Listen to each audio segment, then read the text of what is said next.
Ele ficou conhecido como o maior perdedor da história. Ao longo de sua vida, lutou contra vários guerreiros e perdeu todas as batalhas. No entanto, fez de toda essa experiência a sua maior habilidade. Vem comigo conhecer Sasaki Kojiro, de Record of Ragnarok. Oi pessoal, eu sou a Daisy Coelho, psicóloga, e hoje nós vamos falar sobre o anime Record of Ragnarok. E se você, assim como eu, ficou apaixonado por este anime fenomenal desde a música de abertura, já deixa seu like e se inscreve no canal para não perder mais conteúdos como esse.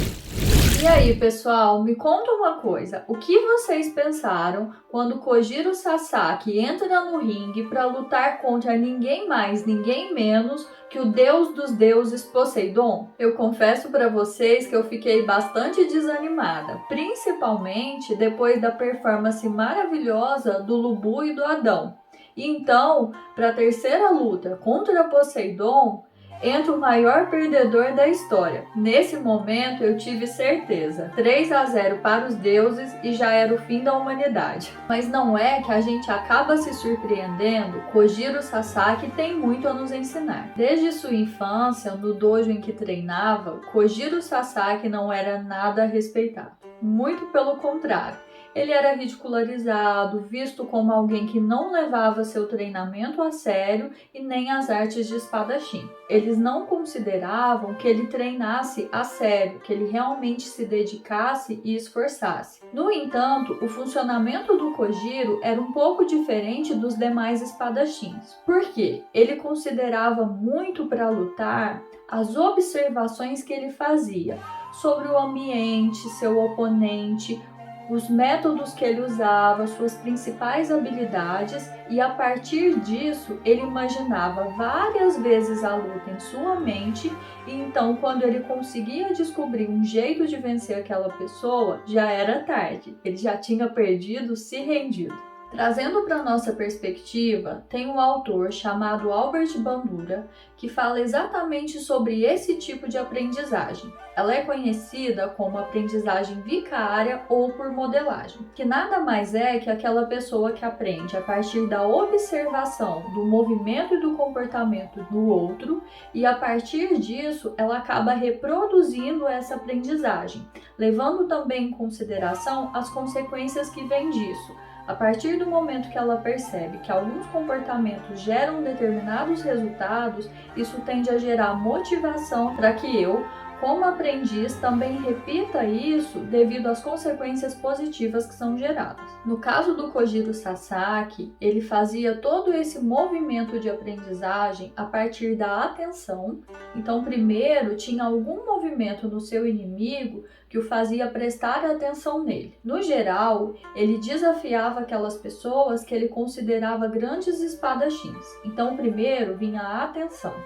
Em seguida, vinha o ambiente, no qual ele observava o que acontecia e a partir disso ele tentava reproduzir.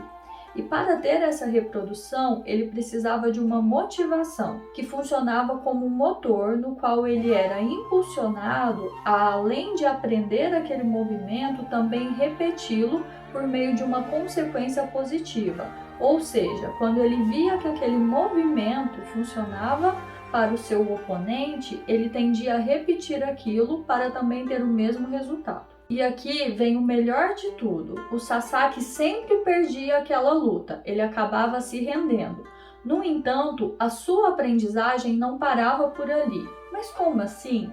Apesar de já ter encerrado a luta, em sua mente ele seguia revendo aqueles movimentos várias e várias vezes, até que em algum momento ele conseguisse uma brecha na qual ele conseguia contra-atacar e assim, em sua mente, ele vencia aquele oponente. Isso que é persistência e motivação, né? É como se você tivesse saído mal em uma prova e ao invés de esquecê-la e tentar recuperar na próxima, você ficasse fazendo repetidas vezes aqueles mesmos exercícios até tirar uma nota adequada ao seu novo tipo de conhecimento. No entanto, o mais surpreendente interessante é se você conscientemente optasse por fazer isso, continuar estudando e aprendendo, ainda que ninguém mais soubesse de toda essa dedicação e persistência. Que loucura, né? Faria assim? Então, se a gente for pensar, é como se o Kojiro Sasaki fosse um eterno pesquisador, um eterno estudioso das lutas que ele teve ao longo de toda a sua vida.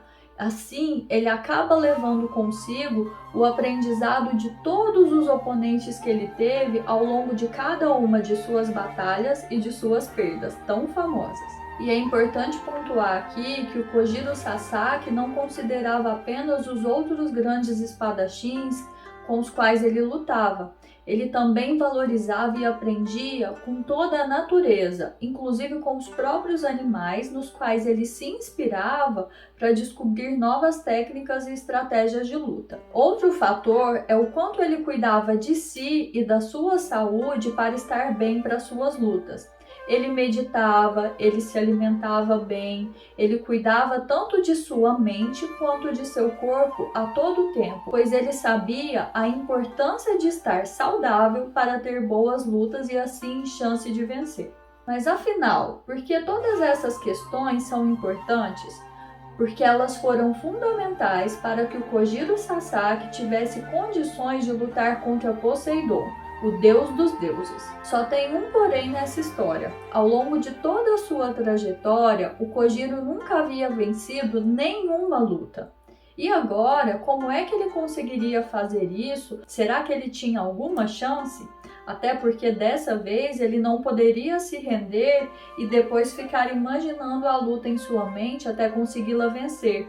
Neste momento, ele precisava de fato de uma vitória, da sua primeira vitória. E nesse momento, associado a toda a sua capacidade de aprendizagem, outras características que fazem toda a diferença para que o Kojiro tivesse alguma chance é o quanto ele é humilde, adaptativo, flexível e consegue ter uma velocidade de raciocínio super rápida, além de toda uma mobilidade motora para conseguir aprender os movimentos do Poseidon, se desvencilhar deles e ainda tentar atacá-lo. Ufa, muita coisa, né? Para alguém que era conhecido como o maior perdedor. E é então que essa pessoa que tinha sido tão humilhada consegue finalmente ser vista pelo grande deus Poseidon, aquele que nunca olhava de fato para seu oponente, principalmente um mero humano. Com tudo isso, ele passa a ser reconhecido tanto pelos próprios deuses,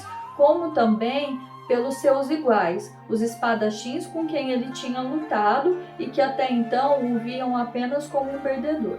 Diante dessa nova perspectiva da luta, nós conseguimos ver algumas características muito interessantes no Sasaki.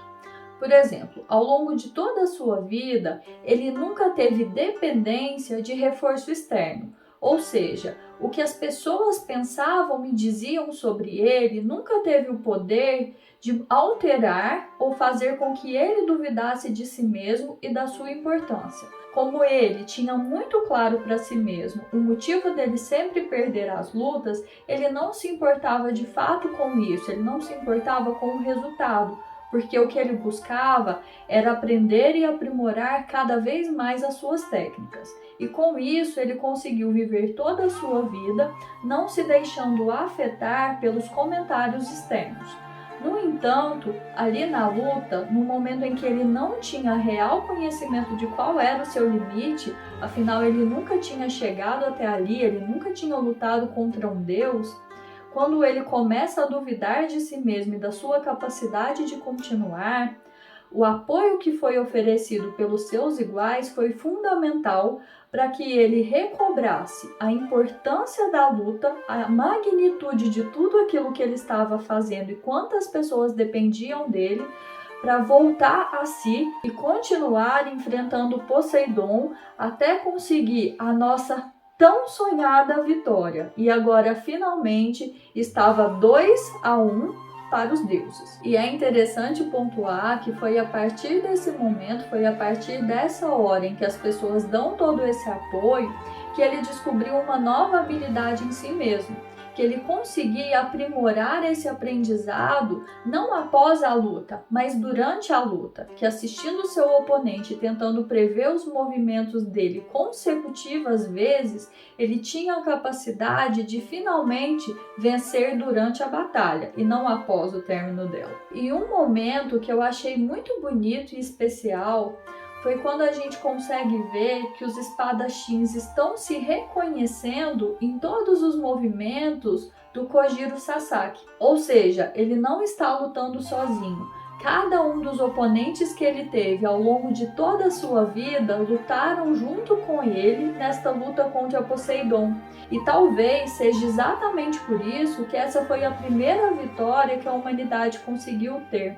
O Kojiro Sasaki estava ali representando, mas junto a ele tinham vários outros espadachins muito competentes que o auxiliaram. Diretamente falando, não, mas por meio de tudo que ele tinha aprendido com cada um deles. Então é como se naquele momento, na arena, tivessem várias pessoas lutando contra o Poseidon. E para mim, a mensagem mais bonita que essa cena traz é o quanto a gente leva ao longo da nossa história todos os aprendizados e também todas as pessoas que passaram por nosso caminho.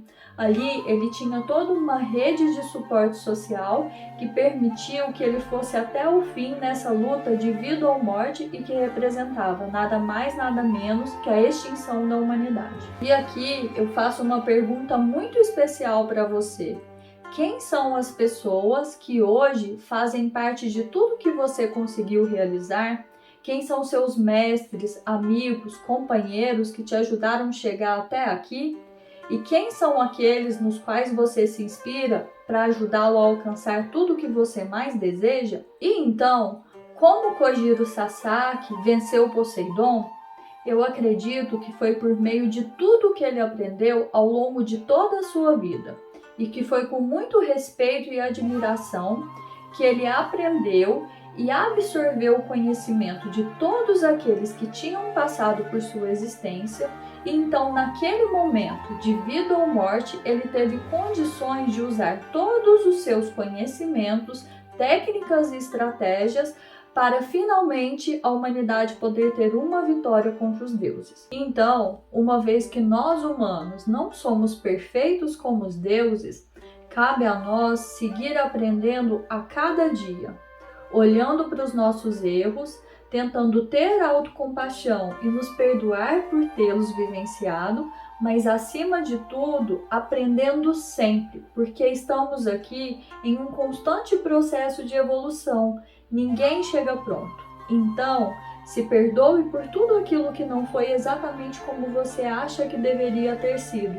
Aprenda com isso e amanhã, na sua próxima luta, tente fazer um pouco melhor. Eu realmente acredito que somos capazes de evoluir a cada dia. Então aqui eu quero lembrá-los que mesmo o maior perdedor da história pode ter uma grande vitória.